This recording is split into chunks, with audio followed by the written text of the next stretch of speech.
W.C. Quick, author, writing from the wayside. I have a number of dark fantasy tales, urban fantasy, dark fantasy tales. One is my Worlds of the Orb 2, which is a darker foray into my Worlds of the Orb series, which, in order to truly explain the orb and all the fantasy and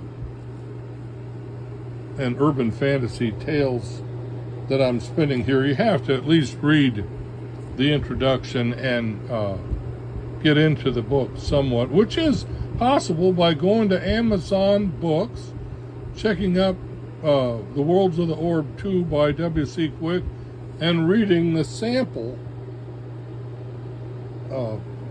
offered by Amazon in the when you find the title of this book, you get a chance to get a free sample read of the tales.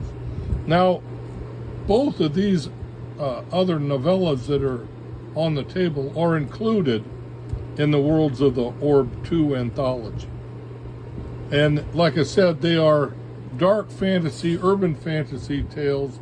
They're by no means explicitly violent or profane, but they do have profanity and violence involved in the character development and narration of the tale. The Iron Dragon, which is the more toned down young adult entry into the Worlds of the Orb tales, is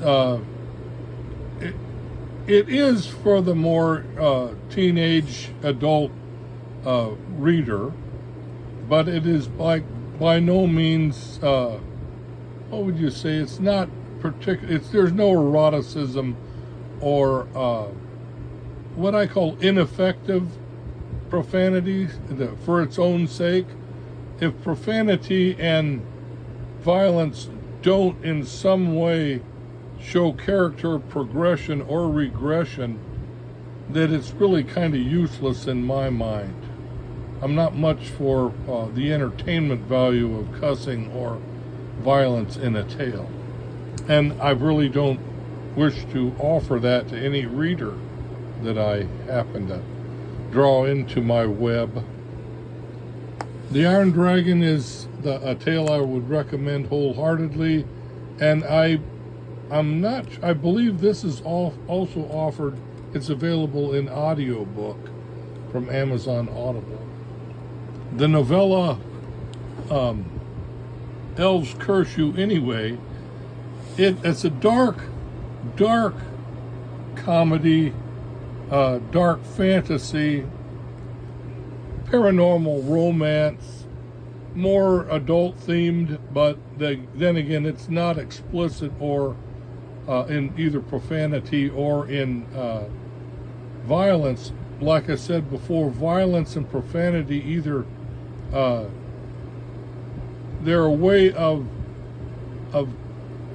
showing the progression towards evil or from evil to good in any particular character. This is written in the narrated from in first person voice from the viewpoint of the character Dwayne, and he's a welder and finds out that he has also been drafted into the army of Twilight to fight off evil elves, which that's a simple telling of it, but it's a little more complicated, but it's also from a humorous, satirical light that I hope readers find enjoyable, this particular tale. Same for the whole telling of the Worlds of the Orb 2 from the first story. I believe this is The Lady of the Mist, or I'm not going to get into it. It's been so long. The first tale is The Iron Dragon, and the second is The Lady of the Mist. So the first story of the Worlds of the Orb 2 anthology is The Iron Dragon. So for a little bit of taste of my work, go to Amazon Books, Amazon Sampler section, and read the Amazon sample from The Iron Dragon by W.C. Quick. That's me. Hope you enjoy my works. And again, these are breaks from my regular fantasy or science fiction. These are science fantasy tales for the most part. And like I said, they are young adult, teenage and up reading, as opposed to my middle grade and up tales, the not pure science fiction, but my science fiction and middle grade fantasy, urban fantasy tales. So with that stumbling explanation aside, I'd like you to get over and check out my work from Amazon Books. Hey, take care. Remember, Jesus loves you, and be well.